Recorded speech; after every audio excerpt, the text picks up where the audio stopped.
ಎಲ್ರಿಗೂ ನಮಸ್ಕಾರ. ನನ್ನ ಹೆಸರು ಎಸ್ ಪಿ ಮುರಳಿ ಅಂತ. ರಾಯಚಂದ್ರ ಮನೆಯೇನು ಅದೇನಹಳ್ಳಿ ಅರ್ಜುನಪ್ಪ ನಮ್ಮ ಹೆಸರು. ಸಂಗೇಗೌಡ ಅಂದು ಮೊನ್ನೆ ಉಡಿ ವಿಚಾರದಲ್ಲಿ ಒಂಚೂರು ಬುದ್ಧಿವಾದ ಹೇಳಿದ್ದೆ. ನಾನು ಜನಾಂಗದ ಮುಖಂಡನಾಗಿ ಬುದ್ಧಿವಾದ ಹೇಳಿದೆ, ಇವೆಲ್ಲ ಮಾಡ್ಕೊಂಡು ಹೋಗೋದು ಸರಿಯಿಲ್ಲ ಅಂತ. ಆ ವಿಚಾರವಾಗಿ ಕೆಲವು ಮುಖಂಡರು ಏನೋ ಚಿಲ್ಲಿಯಾಗಿ ಮಾತಾಡಿದ್ದಾರೆ. ಪ್ರೂಫ್ ಸಮೇತ ನಾನು ಹೇಳಿದ್ದು ಆ ಹಳ್ಳಿ ಮುಖಂಡ್ರನ್ನ ಇಲ್ಲಿ ಕರ್ಕೊಂಬಂದು ಕೂತ್ಕೊಂಡು ತಮ್ಮ ಮೀಡಿಯಾ ಮುಂದೆ ಹೇಳ್ತಾ ಇದ್ದೀನಿ. ಎಲ್ಲರೂ ಆಯಾ ಊರ್ದು ಅವ್ರಿಗೆ ನಾವೇನು ಹೇಳಿದೀವೋ ಅದನ್ನು ಅವ್ರು ಹೇಳ್ತಾರೆ. ಆ ವಿಚಾರವಾಗಿ ಇಲ್ಲಿ ಬಂದು ಕೂತ್ಕೊಳ್ತಾ ಇದ್ದೀವಿ. ಈ ಎಷ್ಟು ಹಳ್ಳಿ ನಾನು ಮೊನ್ನೆ ಹೇಳಿದ್ದೀನೋ ಅಷ್ಟು ಹಳ್ಳಿ ಪ್ರೂಫ್ ಕೊಡಬೇಕು, ಇಲ್ಲ ನಿಮ್ಮ ಮೇಲೆ ನಾವು ಇಲ್ಲಿಸೋದು ಮಾಡ್ತೀವಿ, ಅದು ಮಾಡ್ತೀವಿ, ಇದು ಮಾಡ್ತೀವಿ ಅಂತ ಕೆಲವರು ಮಾತಾಡಿದ್ದಾರೆ. ಆ ವಿಚಾರವಾಗಿ ಇವ್ರನ್ನ ಕರೆಸಿದ್ದೀವಿ. ಮೊದಲನೇದಾಗಿ ಒಂದು ಕಡೆಯಿಂದ ಮಾತಾಡ್ಕೊಂಬರ್ತಾರೆ. ನಮ್ಮ ಊರಿಗೆ ನಮ್ಮ ಪಿ ಆರ್ ರಮೇಶನ್ನು ಫಸ್ಟ್ ಸಾಲಿ ಒಂದು 10 ಲಕ್ಷ ಕೊಟ್ಟವ್ರೆ. ಅದು ನಮ್ಮ ಗ್ರಾಮದ ಹಿರಿಯರಿಗೆ ತಂದು ಕೊಟ್ಟಿದ್ದೀನಿ. ಆಮೇಲೆ ಎರಡನೇದು ಫಸ್ಟ್ ಒಂದು ಸಾರಿ ನಮ್ಮ ಶಾಸಕರ ಅನುದಾನದಲ್ಲಿ ಅದು 4 ಲಕ್ಷ ಕೊಟ್ಟಿದ್ದರು. ಅದು ಅಮೌಂಟು ನಾನು ಹಿರಿಯರ ಮುಖಾಂತರನೇ ಸೇರಿಸಿದ್ದೀನಿ. ಈಗೂ ಒಂದು 5 ಲಕ್ಷ ಕೊಟ್ಟವ್ರೆ. ಎಲ್ರಿಗೂ ತಿಳಿದಂಗೆ ಈಗ ಅಪ್ರೂವಲ್ ಬಗ್ಗೆ ಅದನ್ನು ಕೊಡೋಕೆ ರೆಡಿಯಾಗಿ ಆಗಿದೆ. ಫಸ್ಟ್ MLA ಆಗಿದ್ದರು ನಮ್ಮ ನಂಜೇಗೌಡರು. ನಮ್ಮ ದೇವಸ್ಥಾನ ಆಗ್ಬಿಟ್ಟಿತ್ತು, ಪೂರ್ತಿ ಕಟ್ಟಲಿಕ್ಕೆ ಆಗ್ತಾಯಿಲ್ಲ ಅಂಥದ್ದು. ಫಸ್ಟ್ MLA ಆಗಿ ನಮ್ಮೂರಿಗೆ ಬಂದಾಗ ನಾವು ಕೇಳ್ಕೊಂಡ್ವಿ, ಅಣ್ಣ ನಮ್ಮದು ದೇವಸ್ಥಾನ ಹಿಂಗೆ ಆಗ್ಬಿಟ್ಟಿದೆ, ನಮ್ಗೆ ಏನೇ ಮಾಡಿ ದೇವಸ್ಥಾನ ಕಟ್ಕೊಡ್ರಿ ಅಂತ. ನೀವೇನು ಭಯನೇ ಬೀಳಬೇಡ್ರಿ, ಅದೆಷ್ಟಾಗಲಿ ನಾವು ಕಟ್ಸ್ಕೊಡ್ತೀವಿ ಅಂತೇಳಿ ಫಸ್ಟ್ 5 ಲಕ್ಷ ಕೊಟ್ಟರು. ತಿರುಗಿ ನೆಕ್ಸ್ಟು ಇನ್ನೊಂದು ಸಾರಿ 1.5 ಲಕ್ಷ ಕೈಯಿಂದ ಕೊಟ್ಟರು. ತಿರುಗಿ ಇನ್ನೊಂದು ಸಾರಿ 10 ಲಕ್ಷ ಕೊಟ್ಟರು. ತಿರುಗಿ ಆಮೇಲೆ MLC ಸಾಹೇಬರು ಅವರು ಕೂಡ 10 ಲಕ್ಷ ಕೊಟ್ಟರು. ಕಾಂಗ್ರೆಸ್ಸಿಂದಾನೇ ಎಲ್ಲರೂ ಎಲ್ಲ ನಂಜೇಗೌಡ್ರೆ ನಮ್ಗೆ ಹೆಲ್ಪ್ ಮಾಡಿ ದೇವಸ್ಥಾನ ಆಗೋವರೆಗೂ ವರ್ಷಕ್ಕೆ 2 ಸಾರಿ 3 ಸಾರಿ ಬಂದು ನಮ್ಮ ದೇವಸ್ಥಾನ ನೋಡ್ಕೊಂಬರ್ತಾಯಿದ್ರು. ನಿಮ್ಗೆ ಏನು ತೊಂದರೆ ಬಂದರೆ ನಮ್ಗೆ ಹೇಳ್ರಿ, ನಾವು ಬಂದು ನಿಮ್ಗೆ ಯಾವ ಥರ ಬೇಕೋ ಮಾಡಿಕೊಡ್ತೀವಿ ಅಂತ. ಈಗಲೂ ಅಷ್ಟೇ ತಿರುಗಿ 5 ಲಕ್ಷ ಹಾಕಿದ್ದಾರೆ. ಕೆಲಸ ನಡೀತದೆ, ಇನ್ನೂ ಸ್ವಲ್ಪ ಕೆಲಸ ಇದೆ. ನಮಗೆ ದಾರಿ ಕೂಡ ಇರಲಿಲ್ಲ ಅಲ್ಲಿ ಏನು ದೇವಸ್ಥಾನಕ್ಕೆ ಹೋಗೋದಕ್ಕೆ, ಅದು ಕೂಡ ತಗೊಳ್ರಿ ಅಂತೇಳಿ ಏನೋ ಹೆಲ್ಪ್ ಮಾಡಿ ಕೊಟ್ಟವ್ರೆ. ಅದೆಷ್ಟೇ ಆಗಲಿ ನಾನು ಮಾಡಿಕೊಡ್ತೀನಿ ಅಂತ. ನೋಡ್ರಿ, ನಂಜೇಗೌಡರು ನಮಗೆ ಮೊದಲು MLA ಆಗಿದ್ದಾಗ 5 ಲಕ್ಷ ಅನುದಾನ ಕೊಟ್ಟಿದ್ದಾರೆ. ಅವರ ಅನುದಾನದಲ್ಲಿ ನೋಡಿ ಅದಕ್ಕೆ ದಾಖಲೆ ಇಲ್ಲಿದೆ. ಹಾಗೂ 2ನೇ ಸಾರಿ MLA ಆದಾಗ ಅವರು 10 ಲಕ್ಷ ಇಲ್ಲಿ 13ನೇ ತಾರೀಕು ಫೆಬ್ರವರಿ DC ಆಫೀಸ್ಗೆ ನಾವು ಈ ಲೆಟರ್ನ ಸಬ್ಮಿಟ್ ಮಾಡಿದ್ದೀವಿ. ಇದು ಕೂಡ ನಿಮಗೆ ದಾಖಲೆ ಆಗಿರ್ತದೆ. ಹಾಗೆ ಕಾಂಗ್ರೆಸ್ ಸರ್ಕಾರ PR ರಮೇಶ್ ಅವರು MLC ಆಗಿದ್ದಾಗ, ಸಿದ್ದರಾಮಣ್ಣ ಅವರು ಮುಖ್ಯಮಂತ್ರಿ ಆಗಿದ್ದಾಗ ಮೊದಲು ನಮ್ಮ ಕರಗಕ್ಕೆ 1 ಲಕ್ಷ ರೂಪಾಯಿ ಕೊಟ್ಟಿದ್ರು. ಈಗ 2.25 ಲಕ್ಷ ರೂಪಾಯಿ ನಮ್ಮ ಕುಪ್ಪೂರಿಗೆ ಕೊಟ್ಟಿರ್ತಾರೆ. ಇದು ನಾವು ನಮ್ಮ ಜನಾಂಗಕ್ಕೆ ಕೊಟ್ಟ ಸಹಕಾರ, ಕಾಂಗ್ರೆಸ್ ಪಕ್ಷದ ಕೊಡುಗೆ ಅಂತ ಹೇಳೋದಕ್ಕೆ ಇಷ್ಟಪಡ್ತೀನಿ. ನಾವೇ ಒಂದು ಸಮುದಾಯ ಕಟ್ಟಬೇಕು ಅಂತ ಹೇಳಿದ್ವಿ. ನಾವು 25 ಲಕ್ಷ ರೂಪಾಯಿ ನಾವು ಕೊಡ್ತೀನಿ ಅಂದು ಇದ್ರೆ ನಮ್ಮ ಶಾಸಕರು ಓಪನ್ ದಿವಸ ಗುದ್ಲಿಪುರ ದಿವಸ ಆಶ್ವಾಸನೆ ಕೊಟ್ಟರು. ಈಗ 20 ಲಕ್ಷ ರೂಪಾಯಿ ಅದು ಕೊಟ್ಟಿದ್ದಾರೆ. ನಮ್ಮ ಸಮುದಾಯ ಭವನಕ್ಕೆ 20 ಲಕ್ಷ ಕೊಟ್ಟಿದ್ದಾರೆ. PR ರಮೇಶ್ ಅವರು 25 ಲಕ್ಷ ಕೊಟ್ಟಿದ್ದಾರೆ ನಮ್ಮ ದೇವಸ್ಥಾನಕ್ಕೆ, ಸಮುದಾಯ ಭವನಕ್ಕೆ.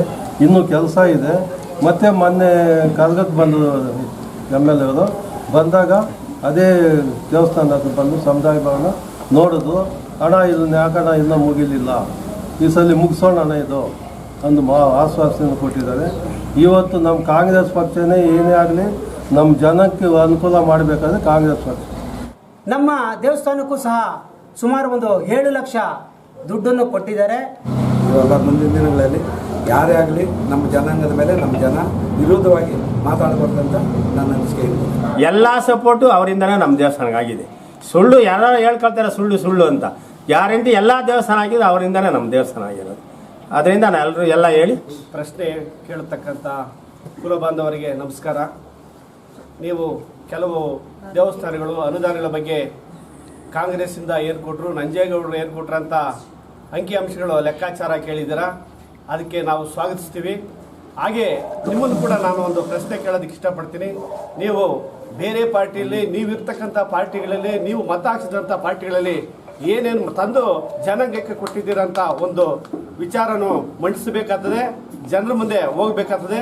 ಅದನ್ನು ಕೂಡ ಮುಂದೆ ನೀವು ಮಾಡ್ರಿ. ನೀವು ಇಚ್ಛಾಶಕ್ತಿ ಇದ್ರೆ ನಿಮ್ಮಿಂದ ವೈಯಕ್ತಿಕವಾಗಿರ್ಬೋದು, ನೀವು ಕೂಡ ಬೇರೆ ಪಾರ್ಟಿಗಳಿಂದ ನೀವು ಮತ ಹಾಕ್ಸಿರ್ತೀರ, ಅವರಿಂದ ನಮ್ಮೂರಿಗೆ ಏನ್ ತಂದು ಕೊಟ್ಟಿರ್ತೀರ ಅಂತಕ್ಕಂಥದ್ದನ್ನ ತೋರಿಸಿ ನಮಗೆ ಸಹಾಯ ಮಾಡಿ ಅಂತ ಹೇಳ್ತಾ, ಎಂತ ಸಹಾಯ ಮಾಡ್ತೀರೋ ಅದು ಕೂಡ ಜನ ನೋಡ್ಲಿ ಅಂತ ಹೇಳ್ತಾ, ನಮ್ಗೆ ಏನೇ ಮಾಡಲಿ ಕಾಂಗ್ರೆಸ್ ಪಕ್ಷ ನಮ್ಮ ದೇವಸ್ಥಾನ ದುಡಿತಾ ಇದ್ದಾರೆ, ಏನೇ ಕೇಳಿ ಇಲ್ಲ ಅನ್ನಲ್ಲ. ಇದೇ ಯಾವುದೋ ಪಾಪ ನಮ್ಮ ಹಿರಿಯರು ಯಾವುದೋ ಹೇಳಿದಂತೆ ಈ ಥರ ಏನೂ ಆಗಲಿಲ್ಲ, ಏನೂ ಮಾಡಲಿಲ್ಲ MLA ಅಂದು, ಅದು ತಪ್ಪದು. ಇವತ್ತು ನಮ್ಮ ಕಾಂಗ್ರೆಸ್ ಪಕ್ಷನೇ ಏನೇ ಆಗಲಿ ನಮ್ಮ ಜನಕ್ಕೆ ಅನುಕೂಲ ಮಾಡಬೇಕಾದ್ರೆ ಕಾಂಗ್ರೆಸ್ ಪಕ್ಷ, ಬೇರೆ ಪಕ್ಷ ಯಾವುದೂ ಇಲ್ಲ. ಇದೇ ಉಡಿ ವಿಷಯ ನಾನು ಹೇಳ್ತಾ ಇದ್ದೀನಿ, ಒಂದು ಮಾತು ಬೇಜಾರು ಪಡಬೇಡಿ. ನಾನೇ 10 ಸಲ ಫೋನ್ ಮಾಡಿದ್ದು ಒಂದು ವಿಷಯಕ್ಕೆ, ಫೋನ್ ತೆಗೆದು ಫಸ್ಟ್ ಕೇಳೋದು ಯಾವುದೋ ಒಂದು ಕೇಳು ಅಂದರು. ಸಂದೇಗೌಡ ಲಕ್ಕುದಿಂದ ನಾನು ಹೇಳಿದ್ದು, ಲಕ್ಕುದಿಂದ ಸಂದೇಗೌಡ ಅಂದರೆ ನಾನು ಮಾತಾಡ್ತೀನಿ ಬಿಡು ಹೇಳು ಅಂದರು. ಸರಿ ಅಣ್ಣ ಮಾತಾಡ್ತಾ ಅಂತ PA ಹೇಳಿದ್ರು ಅಷ್ಟೇ. ಮತ್ತೆ 10 ಸಲ ಮಾಡಿದ್ದೀನಿ, ಫೋನ್ ತೆಗಿಲಿಲ್ಲ.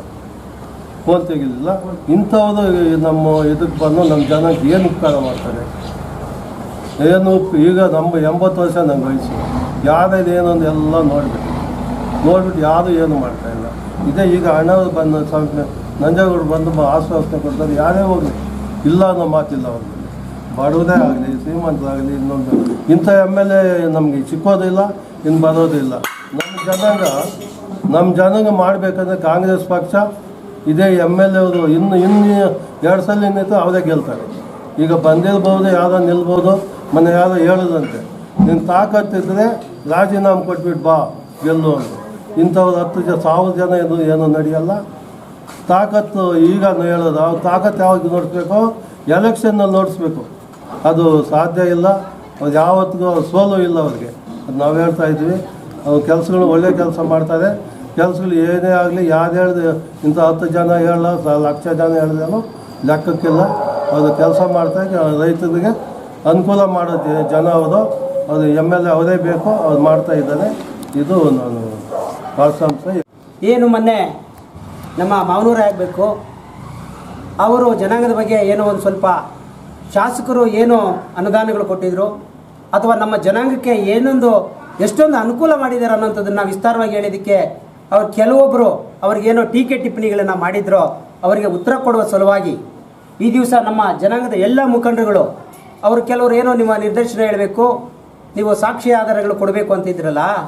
ನಮ್ಮ ಶಾಸಕರು ಯಾವಾಗಲೂ ಒಂದು ಮಾತು ಹೇಳ್ತಾ ಇದ್ದಾರೆ, ನಮಗೆ ಎಡಗೈಯಲ್ಲಿ ಕೊಟ್ಟಿದ್ದನ್ನ ಬಲಗೈ ಗೊತ್ತಾಗಬಾರ್ದು ದಾನ, ಬಲಗೈಯಲ್ಲಿ ಕೊಟ್ಟಿದ್ದನ್ನ ಎಡಗೈಯಲ್ಲಿ ಗೊತ್ತಾಗಬಾರ್ದು ಅಂತ ಯಾವಾಗ್ಲೂ ನಮ್ಮ ದೇವಸ್ಥಾನಕ್ಕೆ ಅನುದಾನ ಕೊಟ್ಟರು ಅನ್ನೋದ್ರ ಬಗ್ಗೆ ನಾವು ಹೇಳ್ತಾ ಇದ್ರೆ ನಮ್ಮನ್ನ ಸುಚ್ಚಿ ಮಾತಾಡ್ತಾ ಇದ್ರು ಅವರು. ನಮ್ಮ ಜನಾಂಗಕ್ಕೆ ಯಾರು ಕೈ ಹಿಡಿತಾ ಇದ್ದಾರೆ, ನಮ್ಮ ಕಷ್ಟ ಸುಖಗಳನ್ನ ಯಾರು ಸ್ಪಂದಿಸ್ತಾ ಇದ್ದಾರೆ, ಅವರೇ ನಮಗೆ ಭಾಗ್ಯವಂತರು, ಅವರೇ ನಮಗೆ ದೇವರು.